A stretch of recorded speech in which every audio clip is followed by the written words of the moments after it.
So this tank has been set up for over 60 days, and as you can see, it's grown pretty nuts. So as I said, we set this up 60 days ago, and it was a bit of an experiment really, because I didn't know how well it was going to go. I've never done one at home before, and I've never done a planted tank on this scale, like that has to be perfect. And the reason it has to be perfect is because it's at home. It's being viewed every day. You know, when we've got family and guests come in, it has to look good. So I was a little bit nervous about it, because if I'm in the studio, sometimes I can just be like, yeah, that's fine, I'll sort that later. This is not the case, and thankfully, it has been absolutely brilliant. So one of the best things about this tank is that the carpet just took off, and I predominantly put that down to the extra substrate nutrients, the denylate substrate that was placed in the tank below the sand capping. It's just enabled everything to go nuts. And although I started this tank with some CO2, like very, very quickly it ran out, because the CO2 kit is not designed for this size tank. After less than a couple of weeks, it was empty, and I was thinking this isn't going to be a long-term solution. So I just left it off, and I'm glad I did, because we got this insane growth in the 60 days. And with CO2, it would have been, for me anyway, pretty much unmanageable, what with all those tanks in the studio. So the stems in the middle section, the red HR, that has gone absolutely nuts, and it definitely needs to be hacked back. We've also got a little bit of staghorn algae growing in those areas, and that's fine, I can just trim that away. Fortunately, it's literally locked in that zone, and it's nowhere else in the tank. So in the last episode of this, we added the fish in, and at that point, you might have noticed a few extra stems that I've just plonked in the top. Now these have all grown into a forest, which is pretty much blocking all the light from this area. Now it looks so nice, but it has to be cut back, because in a minute it's going to be hitting the light, they'll start to sort of burn away. But you know, it looks great, but you've got to manage these things if you want them to look good long term.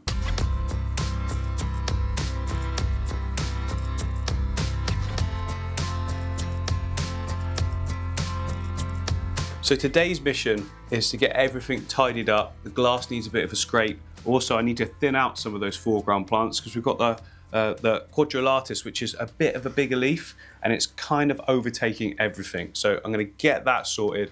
The stems need to be trimmed right back and re-plugged in. Top needs to be sorted out. Yeah, and just get it like looking a little bit more perfect. And then I want to add just 1 or 2, maybe 3 feature fish to the tank. The fish we've got in are great. The kids love them. Everyone's doing really, really well. Just want one sort of thing that is like a special feature for the tank. So first job, get everything trimmed up and re-plugged in place.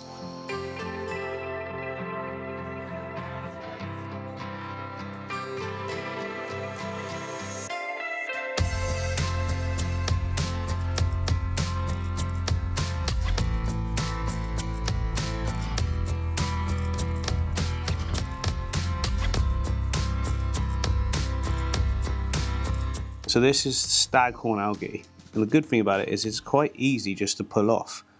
It's wiry, it's weird, and it can get out of control if you don't get on top of it. So that's what we're doing. There you go, look at that, it's weird. It's kind of slippery, it's very wiry, it's like wool. Oh, we've got some helpers today. Ethel and Mrs. Nesbitt helping, as always. Do not hunt fish, have not jumped in the fish tank, do not even care. And haven't eaten any pothos. Nothing.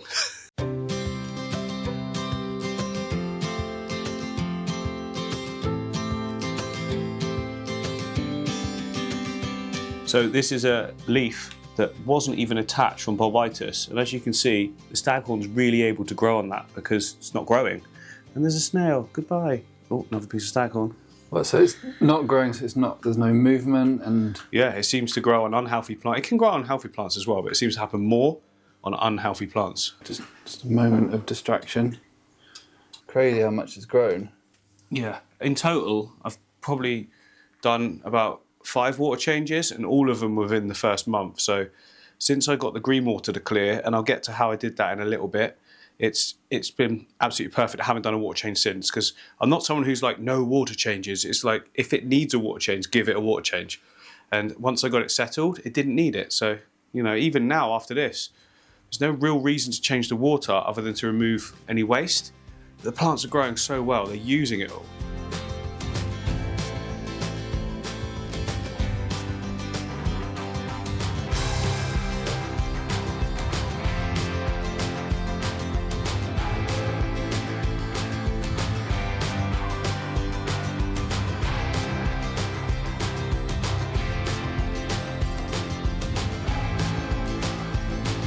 So when you cut and trim plants, does that encourage more growth? Oh, there'll be double the amount of stems that come off now from every single stem that I cut. So you're gonna... And you're replanting the stems that you cut. I am on this, for this occasion, for this first occasion, yeah, I'm gonna. But then when I'm in future, I won't though. I'll just, you know, carve it back. I won't use scissors next time I do this. I'll just pull it in different areas so it looks a bit more natural. I quite like just using my fingers anyway. Like now I'm just grabbing each stem, giving it a little bit of a tear, and it just seems to give a better natural look. So there's a load of stems here that are all good to reuse. I could take them all out together, but it's quite nice to be able to find each stem, placing it together, so then you know you've got like a good clump that you can replant.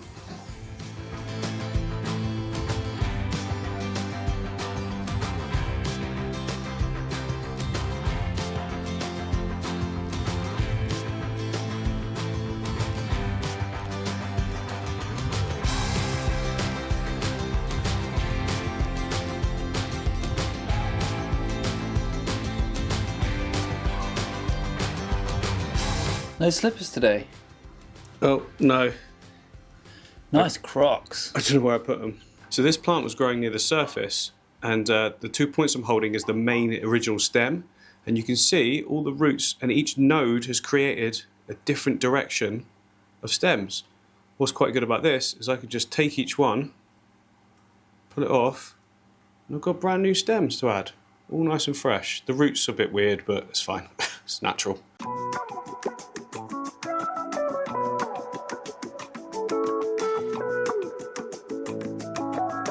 So that's a huge portion of the plants taken out. It looks completely different. I'm so used to seeing red in there now that to me it looks a bit bare. So I'm going to add some back in. There is so many there. But, you know, I'm going to pick and choose some of the best bits, shorten them because they're very long, and we'll just be back in the same predicament again if I don't be a bit careful. So you've just clumped them together, Yep. and you're using the tweezers just to push into the sand where all the nutrients is underneath. And they should just continue to grow straight away. Any of the points that we have trimmed will take a few weeks or so just to sort of rebud, if you like, and then they'll continue to grow as well.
Given how many stems were there, you've done a good job getting them back in. I'm not sure if I should be putting them all back in. I just can't come to not use them. But it looks quite good. It does look great. It doesn't look overcrowded having put them back in. And you've got more areas of red now. Yeah. More dottings of red, which is... I like the red. The red looks good. These ones are a bit scraggly though. So I think I'll leave them out. Last one, where are you thinking? Just want somewhere that's... if I've missed any, you know. It's pretty good. It's like a little garden. Screw it and not... Oh dear. I'm going to go for a nice big punch right in the middle,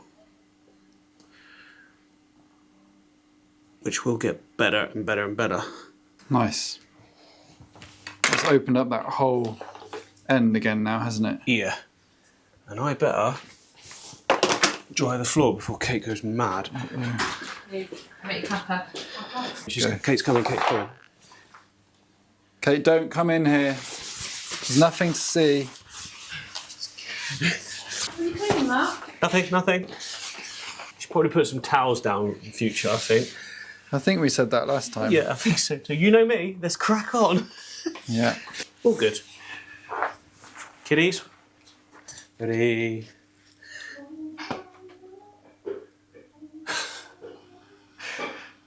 Bigger than them. They have grown. Right, so that's the front taken care of. I'm going to take care of this now. It's not going to look pretty after I finish. I'm going to keep a couple of the nice stems to replug, but most of it's going to be put pretty low down, just on the cusp of the water line.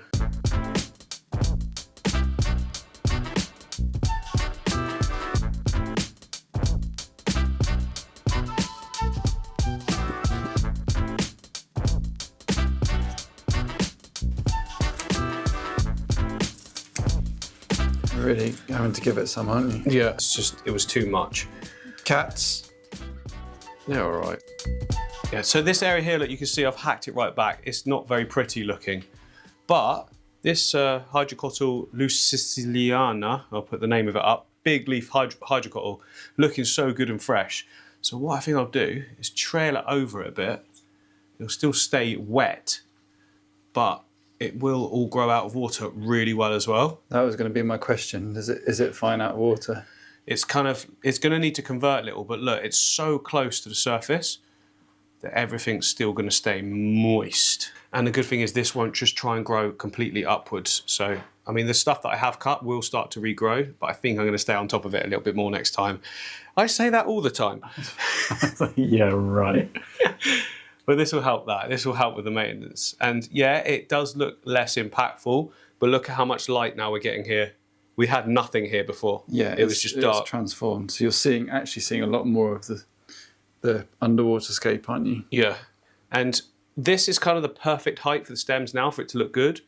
But now that there's extra light, they're going to grow like crazy. So I am going to have to trim those and replant those as well. But that's absolutely fine. But yeah, really liking it so far. Couple of dodgy leaves on this plant we can get rid of. I think it's just not getting any light because it was all being blocked. Peace lily, is it? It's like that, but it's the one that's got like the flowers. Oh yeah. Which are not doing too great. Like I say, there's been no light getting to it. But it'll bounce back. Well, another point to note, the pothos that we had creeping, do you remember how all the leaves came off? Well, everyone was saying that it was the copper that was killing it. It wasn't that at all. It's just that I'd hacked off all of the roots that had grown this massive stem and then replanted it. And of course, there was not enough water uptake, so it all dried out. But now the roots have regrown. Obviously, we won't get leaves sprouting all the way along it again, but the end, you can see, is now growing really firm. Got a new shoot coming off the end there. But like I say, unless I just leave it and it keeps going with leaves on the end, that's going to look a bit weird. So I am going to cut that back as well. You deliberately left it though because you were curious about seeing what would happen. Yeah. Because you thought it was the root hack. I think you said in the previous video it was the root hack that had caused the problems, and lesson learnt there, right? Yeah, and lots of people were saying it's the copper, and then people that knew plants were like, it's not the copper. Like, it can't transfer between the cells. Yeah. It wasn't that was the issue at all, as it's proved, because it's now back green again and growing, but obviously the leaves can't sprout. But that said, I'm still going to trim it back here and let it sort of grow from that point back up again. The newest pothos I've put in is all growing great, and I can start to pin that back up now because it wasn't long enough when I first did it, but now that can start going back up there. Yeah, it's growing about a foot. Yeah. Very quick growing plant, isn't it? Yep. When it's happy. So this is the one that I've just trimmed off from the top light, and you can see, look, that's the new roots that have started going. So if I just trim it here, below a node, stick it back in somewhere. See what happens. Yeah, it'll grow. Of course it will. Because there's like enough water going to come just from that little stem that's been cut to provide water and nutrients to that short bit of shoot. Yeah, so this is the one that could come up. I do need to get a little cable tie. Yeah. I think they're at studio though, so I can do that like later. So I'm not going to put the myrophyllum back in the top, but I have got these nice Ludwigias, and they grow nowhere near as fast, and they're just nice and big. So I'm going to plug those back in. So literally all I need to do, look, is just place the stem into the water, just like that. Like I say, these don't grow anything like as fast. They stay nice and big, easy to manage. A nice bit of red on top as well. Yeah, continuing the theme. There's quite a lot taken out there, but it'll grow back super fast.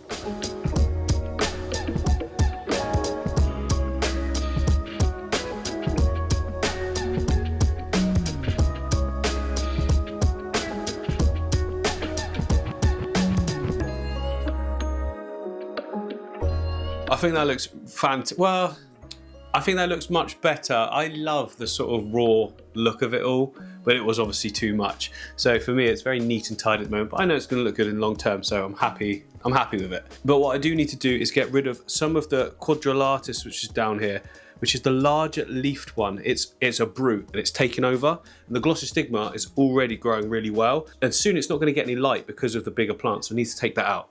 Now, the good thing about it is it does send out runners, which means that when you get one up, it tends to bring them all up, and if I sort of jag it, hopefully it won't rip up everything. By everything I mean the glossostigma. You can see there's a small leaf one, which is really nice. Oh, it's rooted in really well. Honestly, this substrate system in here is insanely good. Right, now it should come up a little bit easier. No, such strong roots. But I can see it quite clearly, which is good. Oh, there we go. That's coming up nice and easy. There we go. Right, so I've kind of cleared that whole section. These other ones, that's a different plant completely, but similar family group. That is called Halanthia tenellum, which is just, yeah, way smaller, and I'm happy for that to stay there. Are you getting rid of all of it then? I think so, because it grows so fast and big that if I don't, it'll be... I mean, there's probably going to be some that I miss anyway. So there's a big one down there. Would you advise, would you have not put it in, would you, if you were to do this again? No, just because I wasn't expecting the growth this good, because I knew that I wasn't going to continue with the CO2 as well. I was expecting it just to stay in certain areas, but it really has gone insane. It's so well rooted that I'm actually having trouble getting the big plants up without tearing everything into the water column. Oops, snails. In you go. There you go, little buddy. Right, there's not too much on this side, so hopefully this goes a little bit easier. Big bit there. Wow, there's roots. Yeah, super clean, look. That's just proof of how well it's working. Oh, that was good. Good that we put something down on the floor. It's okay, Kate's not here now. So this is presumably the same stuff over here, right? Yeah. And the reason it sort of stayed like that there, because it's been shaded so dark, so long, but now it will take off. So you're going to remove that? Yes. You're just going to get it all out. I'm happy for, hopefully, that all of this glossostigma and the Halanthia tenellum will spread that way now that we've given it a chance to. And that grows in a similar way, does it? It sends out the runners. The runners. Oh, wow. Perfect. And you can see down here that this is where the Halanthia tenellum and everything's taken a hit, because it's starting to melt because no light, but now it's going to recover fine.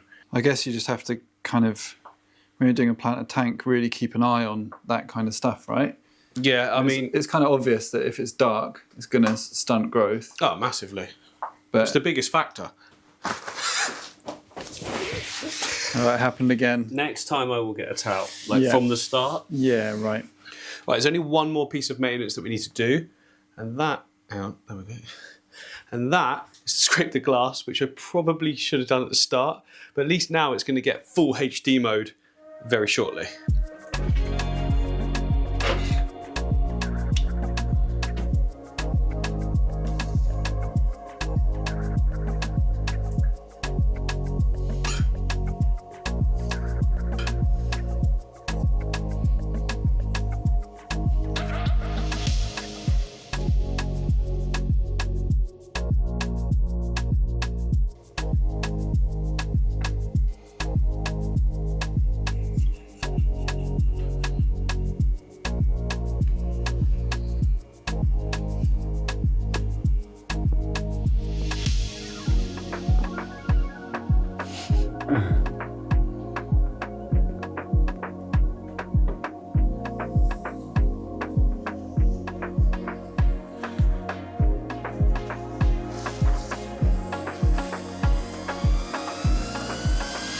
So that's all the maintenance that we need to do on the tank. Now you might notice there when I'm pulling different plants up and stuff, there's a bit of nutrients and stuff from on the sand bit of mold, everything getting kicked up in the water column.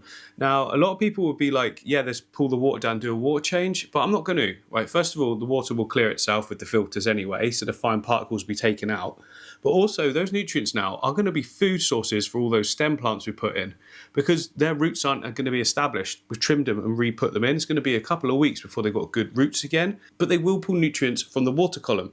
So effectively, we're just giving the water column free plant food. So why would I change that? I'm just going to leave it. I know it'll be absolutely fine. There's so many plants in now, and they're going to grow even better. But you just finished that shot and Steph collapsed. What are you doing? I got cramp in both my feet. I just didn't want to stop because you're in... Ah! That's the rule in our house. If someone's got pins and needles or anything like that, you have to kick or punch it. Yeah, thank you. That feels much better, actually. See, it worked. Oh, you're just in such a flow. Yeah. I just didn't want to, like... What's she here? Stop you. Didn't want to... Oh, she's here. She's back. We were just watching something else on YouTube to do with aquascape, and they were talking about Annette, and we were like, "Oh, she's working for the enemy." She gets around. Not the enemy, but you know what I mean. They're all that sounded bad, didn't it? So there's two last things I want to talk about though before we go and get the fish. You might notice this contraption in the side here, a lot more visible now. I've trimmed the plants back, but this is a UV sterilizer. So the thing I tried to put in before was a clarifier. This is a sterilizer. We had green water. Now, green water is one of those things where you can drain down 90% of your water.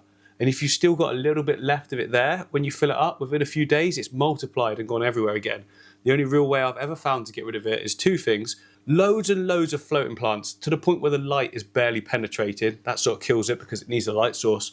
Or the sterilizer. And the sterilizer worked within less than a week. The water was just really, really good. The other thing we've got as well is the back panels have arrived for this part. So it can blank this off. Like, it looks like an eyesore now. Obviously, it's not as bad with the sofas up against it, but there's just a little bit of a gap at the top, and it's kind of ruining that finish. So we've got the panels to place on there as well. Is that the same sterilizer you fitted on the discus? Yeah, exactly the same one. Yeah. And I've used, that's why, I know it's brilliant, but I've used it before in the past, like a year or so ago, for a tank I had green water in, and I knew it worked then. So I was like, I went back through my previous history of like stuff I'd ordered, because I knew it worked. It's not cheap at all. It's like £50 for that small little filter. It filters as well as UV, particle filters as well. So it's kind of like an extra thing. So you've got you're kind of double filtering because you've got your that one, yeah, Oase below. That one, yeah. We're triple technically because there's a pre-filter in the Oase, then there's the main filter, then there's that internal as well. It's kind of ugly, but I don't think it's too bad, is it? It's right over in that corner. It's not in an obvious place. And when you've got your plant there in the corner and the sofa pushed up, your eye doesn't go straight there. And all these plants down here now, because I'm going to keep this like that level, are all going to grow as well. So yeah, it's all good. Looking great. My mum will be happy. Do you know why? No, because literally yesterday she came in and went, "Sparks, I think the tank needs a trim." And I was like, "Yes, Mum, I'm doing it tomorrow." It's like, "Oh, it's good I know though, isn't it?" I was like, "No, it's needed a trim for about 3 weeks." Oh, also... Oh, nice. Take it for a spin. I've not used it yet. Right, keep the chemicals away from going in the tank, but a couple of sprays. Oh, it's lovely. Oh, wow. Very nice. This is much quicker. I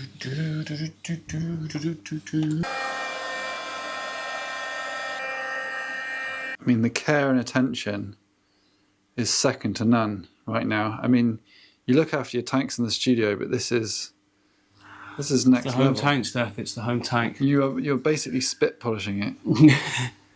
I just noticed a low ball staghorn algae as well, so... Where'd you go?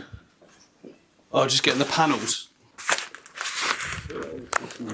Now, these look too small for that gap. They don't look wide enough. Steph thinks there might be 4. I don't know why there would be 4. If there is, I don't care. All I'm going to do is cut it to go there. Yeah. Okay. Very well wrapped. That'll be 2 pieces that are not the right size. That'll be correct, Stefan. Are they the right height? Because if they are, then we could just get 2 more. They are just slightly too high, but that could be the weight of the aquarium on it. Yeah. That's not a problem. But I think I'm just going to do that. I know it doesn't match the same grains as that, but like I say, you're barely going to see it behind the sofa. And I'm happy for there to be a gap at the bottom because the sofa's in against it. That's what I'll do. Well, that's a job for another day. Yes, so I'm not cutting things and stuff now. I want to go get some fish. Yes. I guess they didn't understand what I meant when I asked for it. Well, we're going back there today. Oh, I don't want to ask again. It feels rude. Do you know what I mean? It was just like a favour thing. I wasn't like I was paying for it. Maybe I should have paid for it. And then, but I just explained like the blanks for the back section. I think they thought that. Look, just the whole gap. Yeah, I mean that makes sense. But then that's Not quite right. I guess my instructions weren't good enough. I only got myself to blame. But we can fix it. It was literally just this section that I didn't want anyway. So Yeah. So you were saying earlier you didn't actually know what fish you want to get. I've got no idea what fish I want to get. And if they don't have the ones there that I, think will work, I won't just get anything. Yeah. But, I want something like gourami-ish maybe, but not too big. I mean, pearl gouramis would look great. They would look really good. Yeah. I don't know yet. We'll have to see. Back to the shop.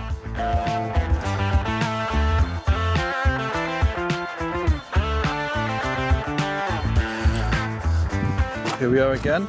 Yeah, this is like a daily occurrence. It's pretty for the past daily right week now. or So. Oh, there's Owen over there. Owen!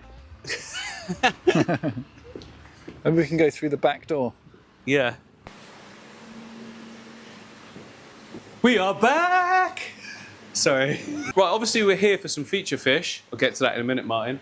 But yeah, the tank is looking great. The fish has settled in amazing. It's a little bit misty because they've done a water change this morning and it's just stirred up a little bit. It's going to do that for a little bit. It's all new sand and gravels. But yeah, the fish look amazing.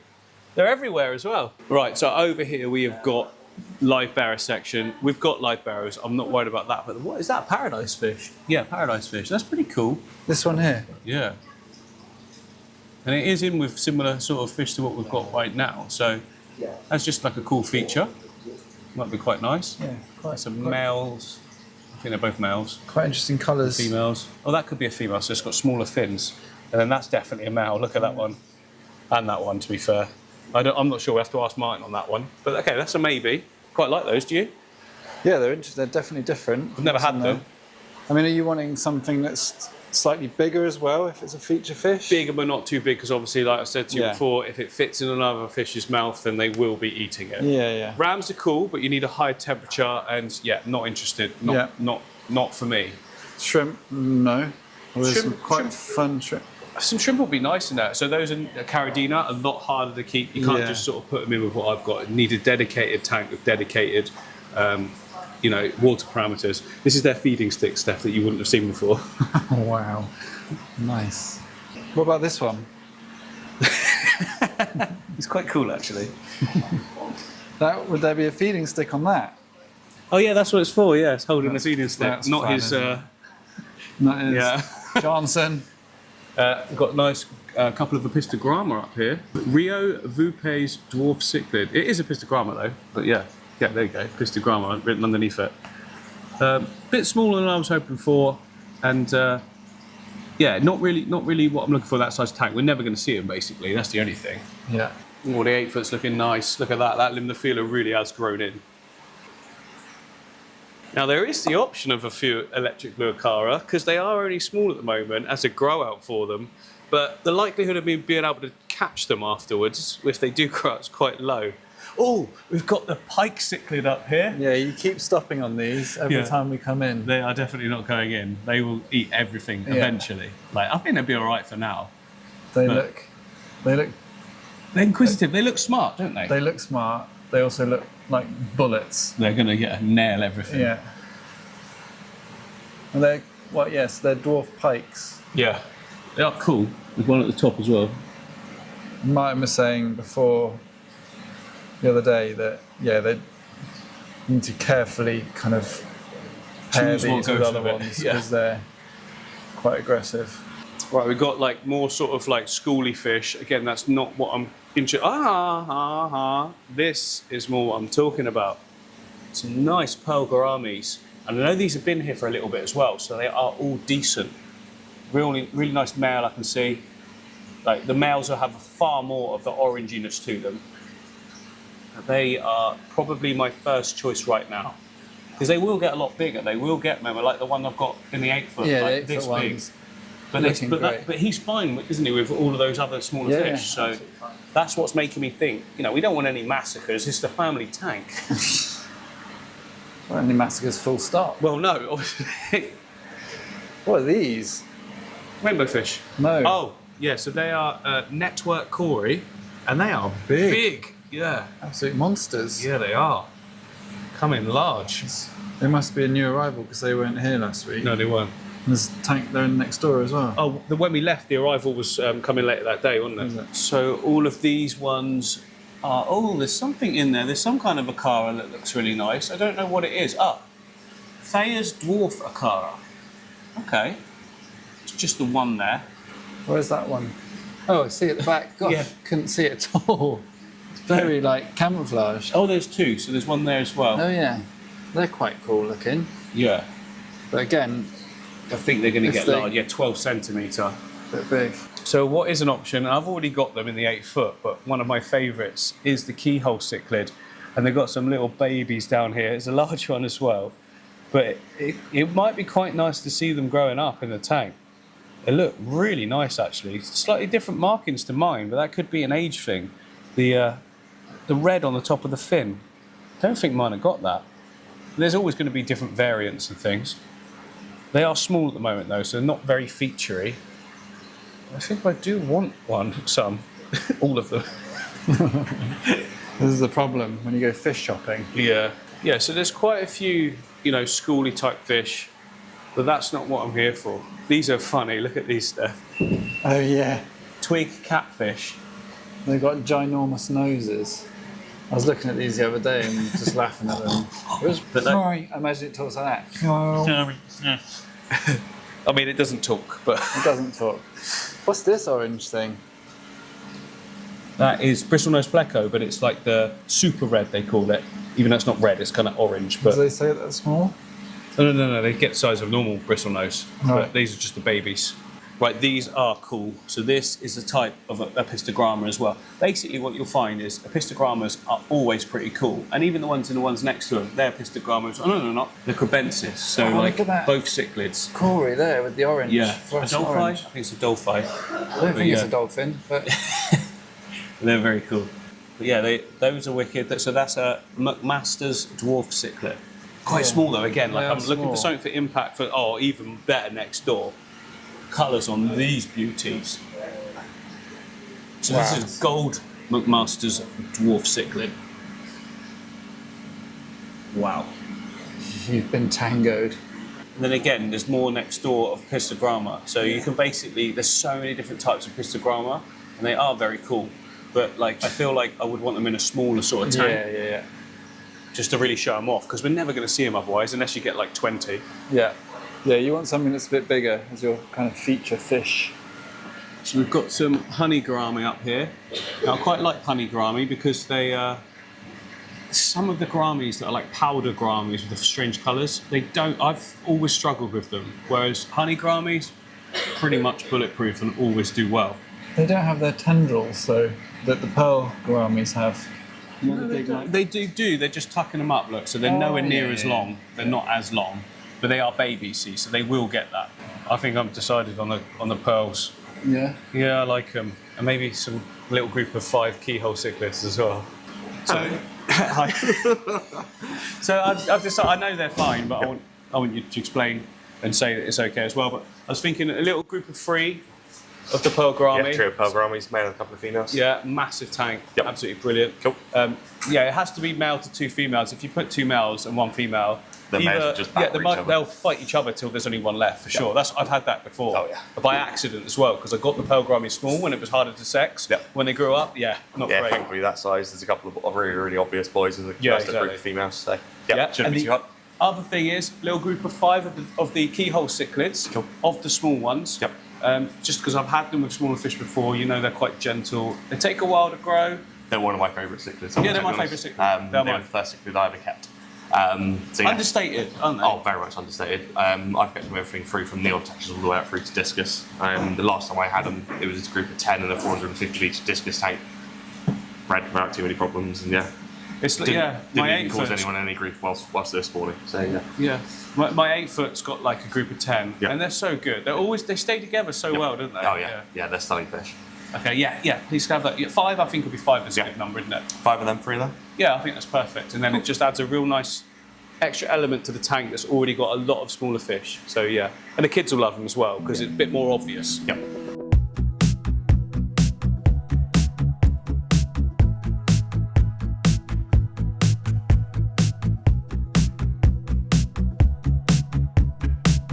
Show me your skills, Martin.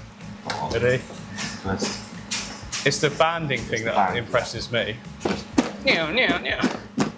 Help a lever. Like that. Look at that. And then normally, you can normally just pull the tail, it pops everything off, but keeps the bit that's wrapped around it. Just undo that, yeah.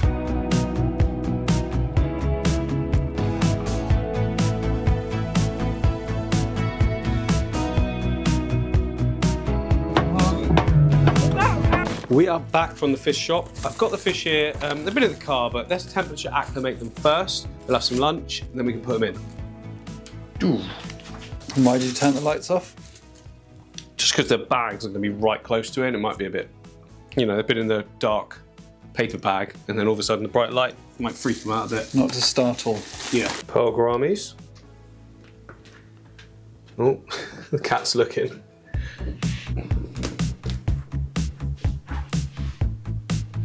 Right, it's been about half an hour. We can now put the fish in. Obviously their colours aren't going to be great because it's stressful being in a bag and that. And I'm also happy just to put the Made Ahead water straight into my tank. It's all UV sterilised. It's probably better than my own water, to be honest. But if you don't know the fish shop, do not do that. Take the fish out. We've got a bit of an audience from the cats. Oh, they're getting down, it's fine. The 3 pearl gouramis, 2 females, 1 male. There we go. A bit of poop in the bag. Quite a lot of poop. I mean, you don't notice it when you're watching your fish, but they are pretty much constantly pooping. Yeah. Seem quite settled. Yeah? Yeah, they're just kind of... I can't see them yet. They're right there, 2 at the front. Oh, yeah. And then 1 just in... It's because I'm above the tank. Right, and now for the keyhole cichlids. The good thing is the kids are going to be home from school in about half an hour. So I'm not going to say anything either, and then I'm going to see if they notice. I'll let you know how we get on. Your new home, guys. They might keyholes can be a little bit skittish and take a little while to get comfortable, but when they do, they're absolutely brilliant. They're out in the open all the time. I've always noticed that as well. Even with my adult ones, when I move them, say, from one tank to another, you do get a period of them being quite shy, but hopefully. They're all at the front at the moment, I think. Oh yeah, there's one here, down there, and then the other 2 are in there. There's 3 in there. Oh yeah, there's 4. No, there's 3. The 1, 2, gouramis 3. are there. Yeah, there's a gourami here at the front. There's another one back here in amongst all the plants. So they're fine. Seem chilled. I was expecting them to dart and hide, if I was honest with you. Oh, nice. Nice little addition. And the good thing is they're growing up with the fish they've got. So it's not like where if they're all full size, you put them in there, you'd expect them to start darting around. Yeah, every fish is larger than their mouths, like even when they're adults. So all will be good. Awesome. Success.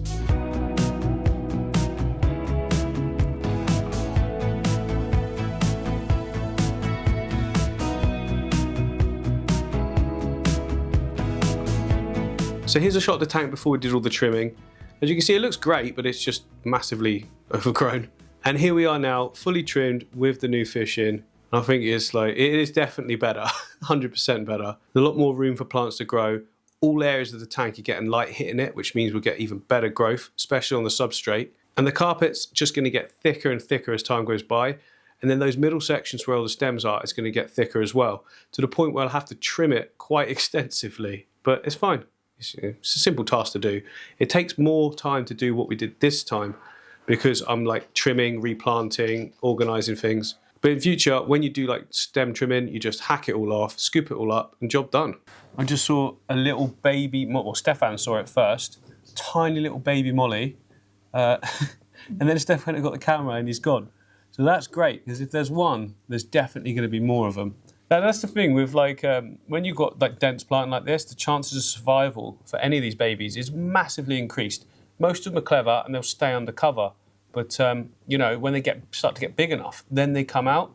That's what I've seen with my swordtails as well. They always stayed hidden until they're a good size, the smart ones anyway, and then you'll see them eventually. So there's definitely going to be more in here. There we go, just there. Oh, There he is. Oh, he's come around this way. And it's not baby either. It's cool that you can film, because the water's so still and clear now, we can view from the top absolutely perfectly. And the baby just went into the little piece of Anubias that's right in the middle. Come out.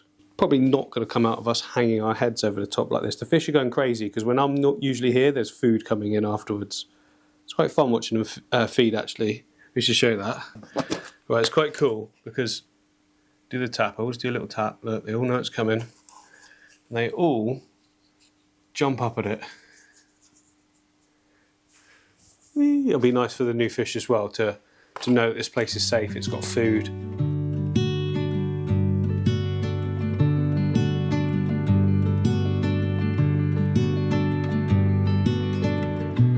And here is how the tank looks in the daytime without all of the curtains pulled. Obviously we couldn't film like that because the reflections are horrendous, but it looks really nice. And don't even think about telling me to get a CPL filter. Basically that's something that cuts out reflections. It doesn't work on aquariums because the reflection is dead on, you know, it's square. For that to work, it has to be at angles like looking down at a river's surface or something like that. Trust me, I've tried many times. But yeah, the results look great and the fish look amazing as well. Really, really pleased with the result. It's only going to get better though.